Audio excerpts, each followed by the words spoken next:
Alright, we're in Nutrition for the Tactical Athlete, Phase 1, Part 2, Nutritional Needs and Preventing Obesity. Learning objectives are to understand the basic overview of macronutrient function, understand basic nutrition in an operational environment, and to understand caloric balance.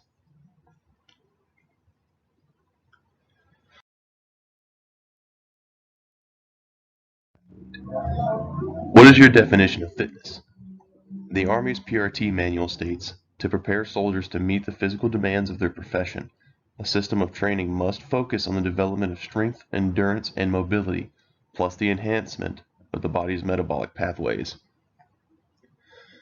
Physical fitness is achieved by habitually following a physical training regimen while avoiding injury and following a proper nutritional plan based upon the individual and their needs. Although most seek physical fitness and health by means of body fat loss or muscle gain, many do not understand how to achieve this goal. Thus, this lack of knowledge can be of detriment to the individual and the organization they represent. For the modern soldier, becoming a tactical athlete is of the utmost importance to develop the mental and physical strength and agility to operate in austere conditions for extended periods of time without dips in performance.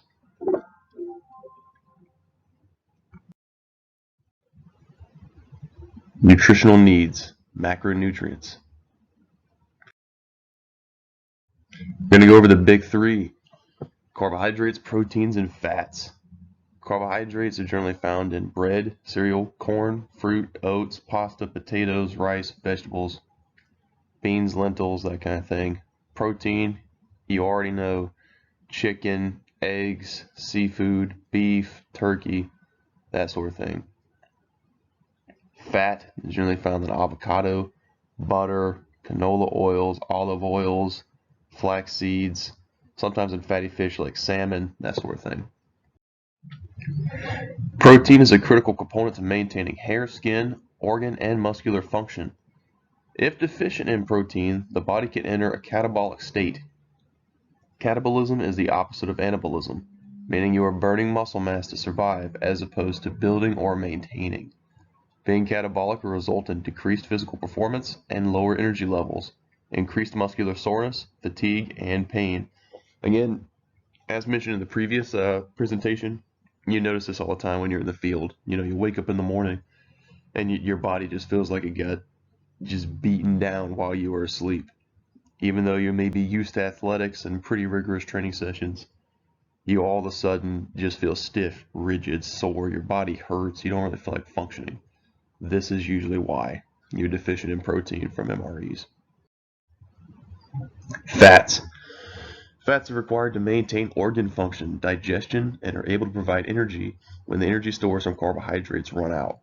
Fat consumption aids in maintaining body temperature in cold weather environments. Lack of fat consumption can also have negative impacts on brain functionality, blood clotting, and nervous system function. Fat's a pretty important macronutrient. It is not as easily used as carbohydrates, however, but we'll get to that in a moment. So your primary energy source should not be fats, but you should not take them lightly, especially if you're in a cold weather environment. Carbohydrates. Carbohydrates are needed to restore and maintain muscle glycogen energy stores. Energy, or calories, from carbohydrates are the first to be utilized when exercising, as the body does not favor breaking down fats or protein due to the duration of time required to break them down into usable energy sources. Therefore, carbohydrates are important to fuel your body and all you ask of it. That goes back to what I've said before, right? You can eat your goo gels and your MREs or whatever you're doing for your long marches, your patrols, that sort of thing, but that's not the optimal diet for anything else, really. But it is needed for energy. That is what's going to provide you the fuel needed to keep pushing. If you were trying to ruck 30 miles and all you're doing is eating beef jerky, you're going to have a bad time. Nutrition in an operational environment. An army marches on its stomach, from Napoleon Bonaparte. We have the meal ready to eat, MRE. Everybody's familiar with this. MRE is the primary general purpose ration for the individual warfighter. Issued as a self-contained combat ration, it's designed for use as a single meal.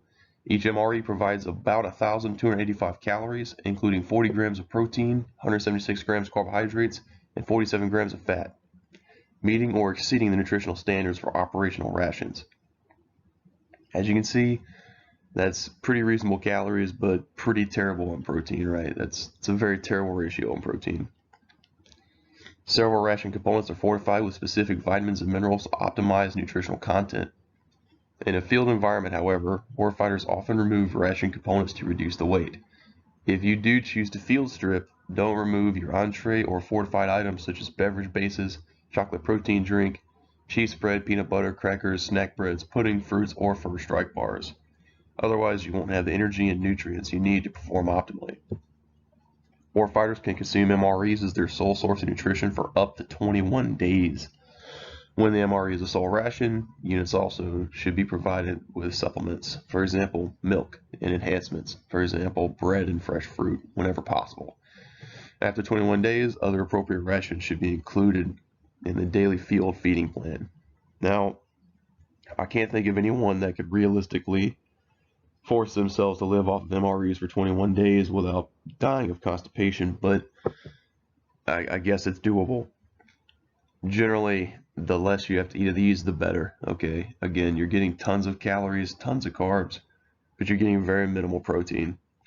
You got to think, if you wanted to get a realistic amount of protein, you'd have to do about 3 of these, and then you're stacking quite high on the calorie list. It's a very quick way to get fat, right? Yeah, the meal cold weather, or the MCW. The MCW is an individual ration designed for use during missions in extreme cold weather. The lightweight MCW contains dehydrated pre-cooked entrees and other low-moisture foods like granola, dried fruits, nuts, ramen noodle soup that will not freeze. Each menu includes several beverages to encourage water consumption and prevent dehydration during cold weather activities. Approximately 28 to 40 ounces of potable water are needed to rehydrate the ration components within each menu. So, I don't know if you're familiar with the Mountain House and their series of foods that you can buy at your local sports store or REI, but Mountain House makes the MCW. That's the main meal. So if you do like Mountain House, you're in luck. If you do not like Mountain House, I'm sorry, but these are actually pretty good MREs. They're way better than the standard, and again, they don't freeze, so you're in luck.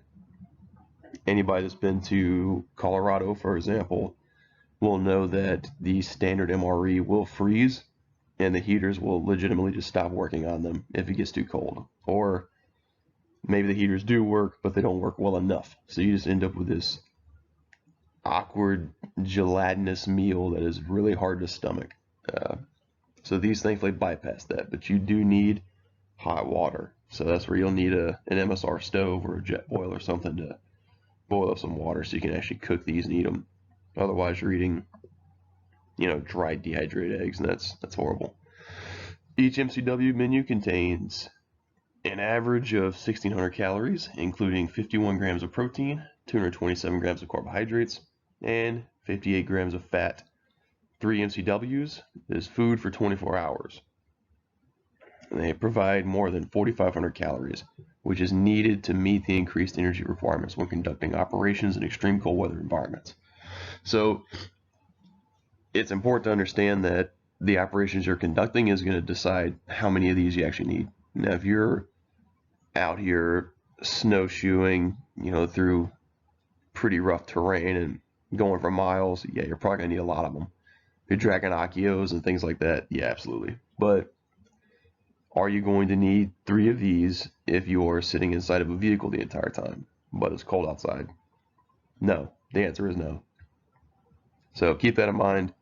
Don't just go out and decide, oh, well, the military says I need 10 of these, so that's what I'm going to eat. No, use some common sense, all right?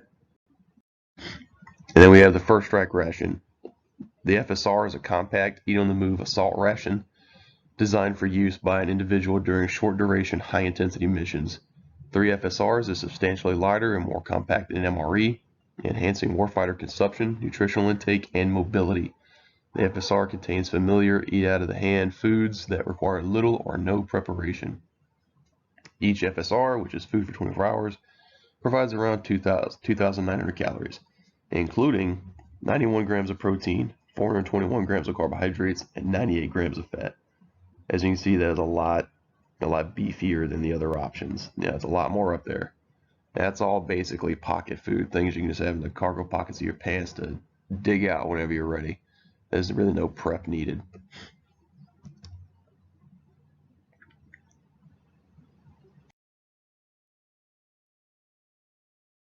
Now, excess is going to equal obesity, right? And you're going to turn to this guy, which unfortunately is an NCO. I wish that was surprising.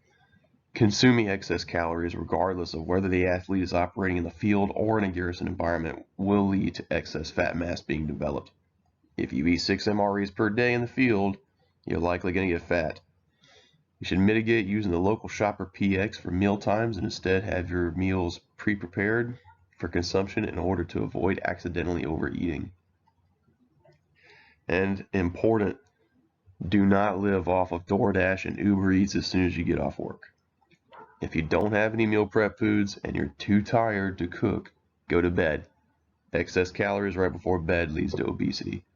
So you got to consider, calories are energy, right? So if you put a bunch of energy in your body and then you stop using energy, what do you think is going to happen? If you fill up your gas tank and then you go to bed and then you wake back up and then try to pour more gas in, how do you think it's going to work out for you? Is your car using any of the gas? No, you're going to end up spilling gas all over your garage. So understand that your body works about the same, all right? Don't go out crushing 2 large pizzas and then just racking out for the night. That is a really bad decision. Likewise, if you've already had enough food that day, don't crush an MRE and go straight to bed. Unless you are confident you're not going to have time to wake up and eat in the morning.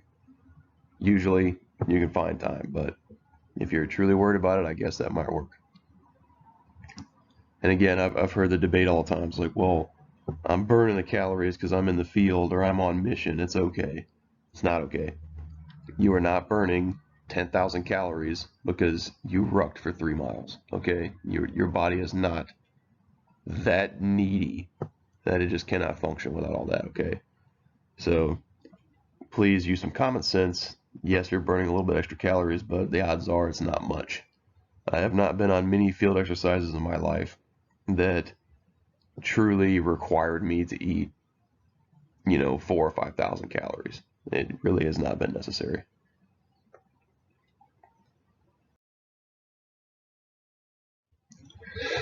Unused energy equals fat gain.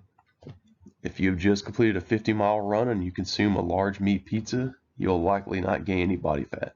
This is due to you being in a negative energy balance, which is less calories consumed than you burned. However, if you consume the same pizza on a non-training day or a light training day, you will not use all the energy you have consumed, resulting in a caloric surplus. This will lead to fat gain. If you eat the same number of calories as you burn, you'll maintain your body composition. If you eat less than you burn, you will lose weight. If you eat more than you burn, you gain weight. Pretty simple, right? That's preached all the time, but I do want to tap on that.